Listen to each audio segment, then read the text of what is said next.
जय हिंद दोस्तों, सैनिक समाचार में आपका हार्दिक स्वागत है। सबसे पहले बात करूंगा हेडलाइंस की। हाँ जी दोस्तों, एक नया नंबर पेंशनर्स के लिए जारी हुआ है। वहां से सीधा आ रहा है आपके पास कॉल। और क्या नंबर है, रहना होगा सावधान। 01125664200 इंडियन सर्विस पेंशनर्स जय हिंद करके कॉल आ रहा है कि आपकी मैं पेंशन में हेल्प करना चाहता हूं, क्या समस्या है। तो दोस्तों ये समस्या बढ़ा देंगे, समस्या का समाधान नहीं करेंगे। और दूसरी बात मैं करूंगा, कोर्ट फनकारी शुरू, कर्नल और लेफ्टिनेंट करेंगे जांच, कैसे हुआ बड़ा हादसा। हाँ जी दोस्तों, उसके साथ जय जवान आंदोलन में के अंदर चेतावनी दे रहे हैं कि अग्निपथ बिल्कुल है फेल। और दोस्तों मैं बात करूंगा एक सेना के जवान का गाना और लोकेशन ट्रेन के अंदर वो क्या कह रहा है, एक बार जरूर सुन के आप इसको जरूर उसके लिए एक लाइक कर सकते हैं। हाँ जी दोस्तों, सब कुछ नकली नहीं, पूरी की पूरी बैंक नकली, कर्मचारी नकली, ट्रांजैक्शन नकली। सोच सकते हो कि आज के भारत में पूरा बैंक का स्ट्रक्चर सब नकली और उसके अंदर सारे काम हो रहे हैं। और वो पूरी की पूरी बैंक का नाम है स्टेट बैंक ऑफ इंडिया। हैरान करने वाली खबर। तो आप समझ सकते हो कितना बड़ा फ्रॉड है, रहना होगा सावधान। A fake branch of the State Bank of India looted lakhs from innocent villagers. Legitimate-looking signage, furniture, and even functional bank counters. अम्बुसना के में कटती रात मगर ये ड्यूटी नहीं भूले। हम भूल गए रे घर बार मगर ये ड्यूटी नहीं भूले। हम छुट्टी की शिकायत रोल कॉल में की, पर रिलीवर हमारे का मसला था। CHM भी सिफारिश कर ना सका क्योंकि बोतल और मुर्गे का मसला। गुलामपति से मिली ना मेरी जात, गुलामपति से मिली ना मेरी जात मगर ये ड्यूटी नहीं भूले। बीजेपी सरकार असफल रही। क्या गोहिल और सैफत के परिवारों को समय पर मुआवजा मिलेगा, जो किसी अन्य जवान की शहादत के बराबर?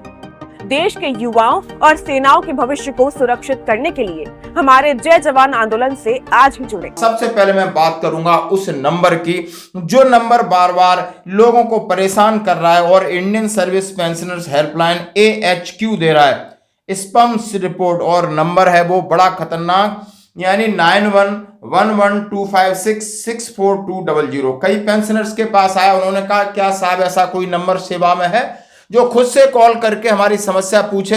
तो ये नंबर फ्रॉड और फेक हो सकता है, आपकी समस्या कोई नहीं पूछ सकता, तो रहना होगा सावधान।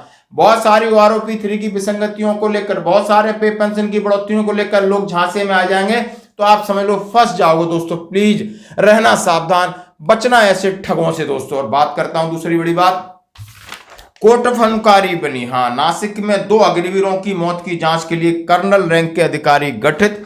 हाँ जी दोस्तों, पूना भारतीय सेना के आर्टिलरी स्कूल के पिछले सप्ताह नासिक में फायर रेंज में लाइट फील्ड गन के गोले के विस्फोट के कारण 2 अग्निवीर की मौत की जांच करेंगे एक पैनल बन गया है। और सीधा सीधा उसमें आप समझ सकते हो कि क्या होगा कि आईजी या अम्युनिशन में डिफेक्ट है क्या है, इन सब चीजों की रिपोर्ट दी जाएगी। लेफ्टिनेंट कर्नल और कर्नल रैंक के अधिकारी जांच में पीठासीन अधिकारी की सहायता करेंगे। प्राथमिक ध्यान इस बात की जांच पर होगा कि घटना के पीछे मानवीय या तकनीकी गलती है क्या। भारतीय सेना के 2 प्रशिक्षु अग्निवीर, राजस्थान के विश्वराज महपित गोहिल और पश्चिम बंगाल के सैकत सिट की मृत्यु हुई। उनके प्रशिक्षक एक सेना का हवलदार नासिक रोड आर्टिलरी सेंटर की फायरिंग रेंज में अभ्यास के दौरान घायल हो गया है, उसका इलाज चल रहा है दोस्तों। तो ये है गोला बारूद की जांच की जाएगी। तमाम ऐसे जो पैरामीटर्स हैं आप समझ सकते हो, उनकी जांच करके क्या रिजल्ट आता है। लेकिन कांग्रेस ने अपना हल्ला बोल दिया है, उन्होंने जय जवान आंदोलन करते हैं नासिक में जो अग्निवीर हुए अब बोल रहे हैं कि सरकार उनको मुआवजा क्या देगी, सरकार उनको पेंशन देगी, सरकार क्या सरकारी सुविधा देगी, सरकार भेदभाव क्यों कर रही है। माननीय प्रधानमंत्री रक्षा मंत्री जी को उन्होंने आगाह किया है कि ये न देश हित में है न सेना के हित में, इसको रद्द कर दीजिए।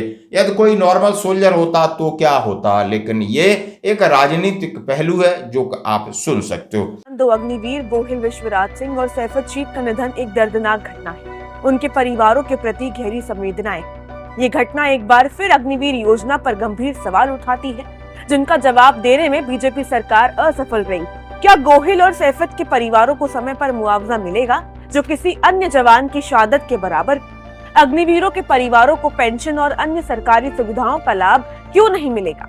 जब दोनों ही सैनिकों की जिम्मेदारियां और बलिदान समान है, तो उनकी शहादत के बाद ये भेदभाव क्यों? अग्निपथ योजना सेना के साथ अन्याय है और हमारे वीर जवानों की शहादत का अपमान। प्रधानमंत्री और रक्षा मंत्री को जवाब देना चाहिए कि क्यों एक सैनिक की जिंदगी दूसरे सैनिक से अधिक मूल्यवान है। आइए मिलकर इस अन्याय के खिलाफ खड़े हों और बीजेपी सरकार की अग्निवीर योजना को हटाने के लिए, देश के युवाओं और सेनाओं के भविष्य को सुरक्षित करने के लिए हमारे जय जवान आंदोलन से आज ही जुड़े। हाँ जी दोस्तों, अब मैं बात करूंगा एक गाने की। बहुत प्यारा गाना, और वो भी ट्रेन में गाया है। हल्का फुल्का माहौल होता है, हम ट्रेन में जा रहे हैं तो एक भाई ने गाना गाया है, हम भूल गए घर बार मगर ये ड्यूटी नहीं भूले। दोस्तों, अम्बुस नाके में हम ये इसका गाना गाया है। फिर उन्होंने बोला है कि एकदम छुट्टी की बात करें तो CHM में दारू मुर्गा एक हंसी और मजाक का तथ्य। उन्होंने कहा हमारी बात CO तक नहीं पहुंचती, एजेंट नहीं पहुंचाता है, ट्वाइस ही बेखबर रहता है, और हम घर पे फोन करते हैं तो बीवी का एक ही सवाल होता है कि कब आओगे, और हम यहाँ रिलीवर का इंतजार करते हो, हमें छुट्टी सालों साल नहीं मिलती। यानी इसमें बहुत कुछ है इस गाने में।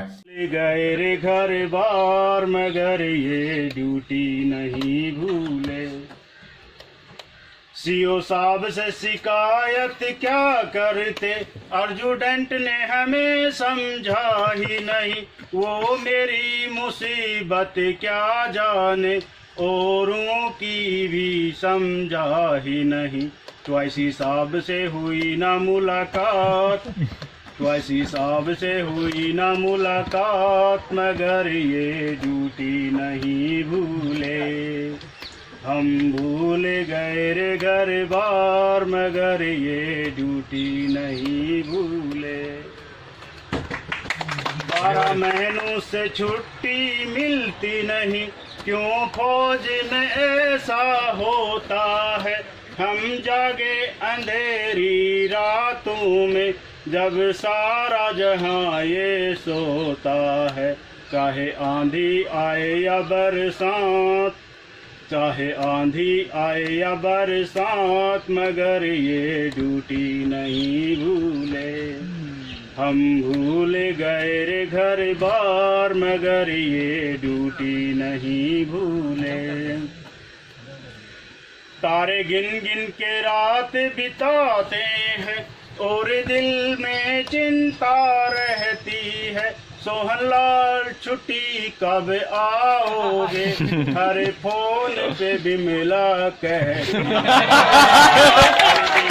बरसात, कब होएगी मिलन की बरसात मगर ये ड्यूटी नहीं भूले, हम भूल गए रे घर बार मगर ये ड्यूटी नहीं भूले।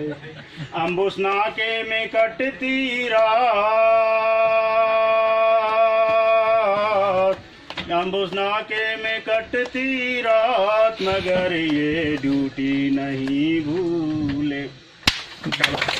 यानी ऊपर से नीचे तक पुरानी यादें ताज़ा हो जाती हैं। जब ट्रेन में एक दिन एक जगह से दूसरी जगह मूव करते थे, 4-4 दिन ट्रेनों में रहते थे, वहीं खाना बनता था, टाइम पास के लिए इस तरह गाने होते थे, और जिसमें एक मैसेज भी होता था, वो अपनी गाथा और अपनी व्यथा भी होती थी। और इस गाने में दोनों हैं। इस जवान को आप बिल्कुल एक लाइक जरूर देना। और मैं दोस्तों बात करूंगा, अभी तक आपने बहुत सारी ट्रांजैक्शन नकली, बैंक फ्रॉड नकली, UPI नकली, या तो पूरी की पूरी बैंक नकली है। स्टेट बैंक ऑफ इंडिया की शाखा आप कहाँ हो सकता है? छत्तीसगढ़ रायपुर के अंदर है। तो दोस्तों वहां पर पूरा स्टाफ वगैरह, ट्रांजैक्शन सब कुछ, ट्रेनिंग ब्रेनिंग आप देख सकते हो। जितना इसका लेआउट अच्छा है उतना तो नॉर्मल SBI का भी नहीं होता है। तो दोस्तों यहां तक फ्रॉड पड़ गया है, इसलिए आपको बचना होगा। अपने इस मोबाइल के अंदर अकाउंट है उसको छुपा के रखना होगा। बहुत सारी चीजें हैं इस डिजिटल युग में, यानी फ्रॉड भी बहुत जबरदस्त हो रहे हैं, तो रहना होगा सावधान। आज की खबरों में इतना ही, बने रहिए हमारे साथ। धन्यवाद।